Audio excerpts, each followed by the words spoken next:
Hey everybody, it's Mandy from Chapel Forge. So one of the first things on my agenda this morning, feeding the starter. I want to try to make some boule. I want to make some boule today. I want to start another focaccia dough. We're going to try to do better than we did last week, and if not, it'll become bread pudding, and it's fine. Our bacon cheeseburger bread pudding was fantastic. If you haven't tried to turn your failed or stale bread into savory bread pudding, totally recommend it. So the sourdough banana muffins, I can link that. I used Lisa's recipe at Farmhouse on Boone.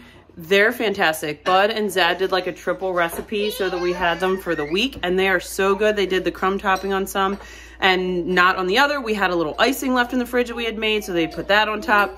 Zad's working on breakfast this morning, so he's got the bacon over here that he did in the oven. He put a little maple seasoning on it and some brown sugar. I'm sure it's going to be delicious. We're working through our Blessings of Hope cheese. We still have a little bit of pork cake left, which is over here in the beeswax wrap that Bud made for us last week. Put a little cream cheese on it. Okay, the pork cake is not as bad as I thought it was going to be. It's kind of like a spice cake. It's really not too bad. So we're just doing simple breakfast this morning, trying to use up the pork cake. So we're going to do the bacon, the eggs, and the pork cake with some cream cheese. And then I will fill you in on why we didn't do a video yesterday and what's happening here. All right, so we got our cheesy eggs, as usual. Zuzu wants to make sure you see hers too. We have some cottage cheese to use up, so Zad's been putting that in the eggs, and it's amazing. Bacon and pork cake with cream cheese and some cinnamon sugar, and of course, some coffee. All right, so I didn't put a video out yesterday. It was kind of a rough day. So if you watched my video that came out from January 20th, so it was filmed on January 20th, I put it out on the 22nd. Basically, we had brought the goat in. She was pregnant and she had a history of hypocalcemia. Her last pregnancy, she did great. We had no issues. She had 2 very healthy babies on her own. Everything went really well and it was great. And then so when she got pregnant this time, I didn't really see any signs of her having any issues. And then a few days ago when I was doing chores, I noticed that she was just kind of lethargic and whatever. And so I talked to her previous owner who had experience with this, and we did all the things. We gave her all the things that she should have needed in this scenario. We brought her inside. We tried to nurse her back to health, and she just didn't make it.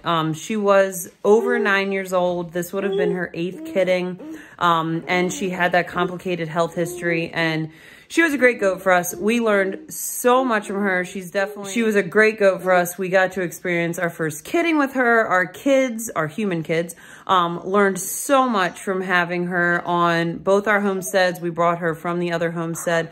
So we're going to miss her. We do have another goat lined up to join us. Her name is Latte, so I'm really excited. She is a La Mancha.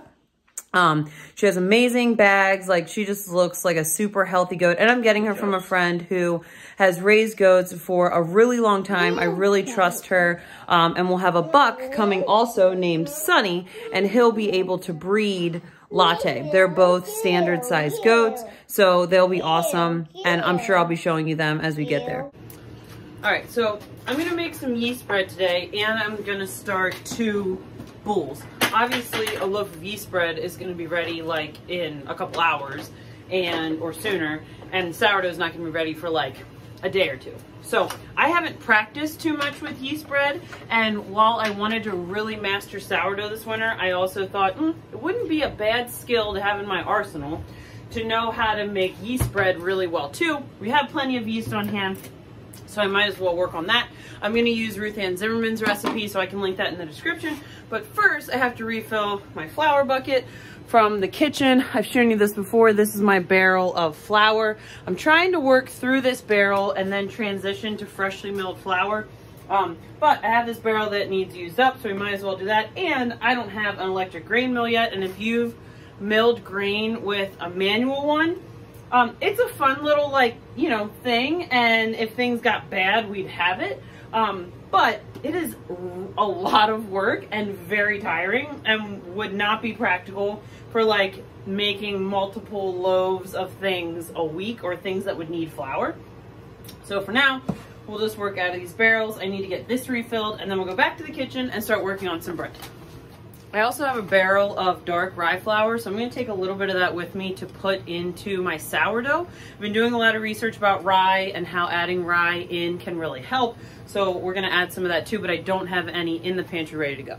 All right, I got my all-purpose flour and my rye flour. We're going to head back to the kitchen and get started on bread. All right, so if you've been following along with my journey, I bought a KitchenAid professional mixer from Sam's Club before Christmas, like in November, I think, and I wound up returning it and getting my money back because it was junk. So Zad and I are on the prowl for one on Marketplace that's like vintage that he can fix up and be just way better. While that's going on, I'm using my old trusty here, but my lock is not working, which I need Zad to fix, but I need to use the mixer more than I need him to fix the silly lock. So here's a little hack. This is like not authorized KitchenAid advice or anything. This is just a, you know, lady in her kitchen making bread that needs to get this done. So put your rubber band, hook it to your attachment, hook it to your lock, and it'll keep it from rocking around. Also, don't do bread dough higher than setting 2. All right, so I got my Ruth Ann dough rising. I have it near the stove, but not on my ferment rack because I feel like it's getting too sticky there. So hopefully that'll double soon, and I'm gonna get started on my sourdough boules. All right, so I'm gonna put one here and one down there next to the stove, but not up here. They're just getting too sticky. So we're gonna test this and see how it goes. We are gonna take a break from bread pudding tonight.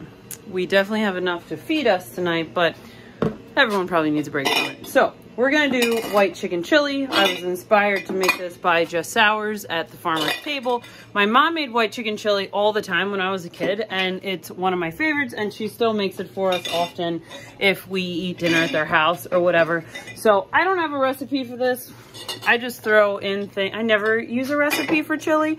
I always just throw chili-like things into the Instant Pot and make it hot, and it's always delicious. So we're gonna gather up what we need here in the pantry.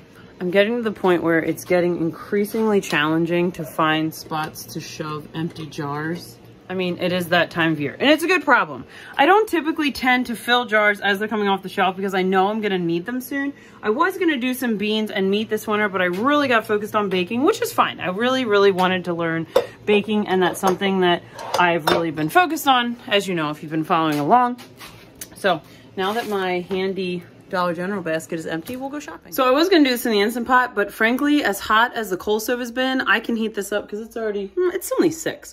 I can heat this up like super fast on the coal stove. So went shopping in the pantry, and we got some smoked chicken, some regular chicken, all that we canned and raised here, corn, herb peach salsa, hot sweet pepper relish, apple pepper relish, mostly because I canned a ton of this and I need to use some of it, and a can of beans. So we're gonna get all this stuff in the Dutch oven, season it, throw it on the coal stove. I'm not gonna probably add any broth to this because the chicken both make their own broth when you can them, and there should probably be enough liquid from my salsas. So if I need to, or if you're making this at home, or you like it a little runnier, my family likes a good hearty thick chili because we're not huge soup people.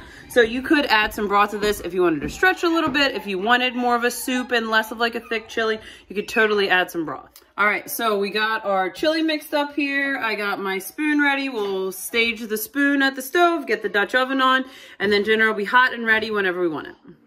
So I've shown this before. I grabbed the gun out of my soap shop, my temp gun, so that you can see the difference between these. So we have the DS Comfort Max stove, and I've realized this winter by cooking on this stove what a temp difference there is between this bottom and this top piece.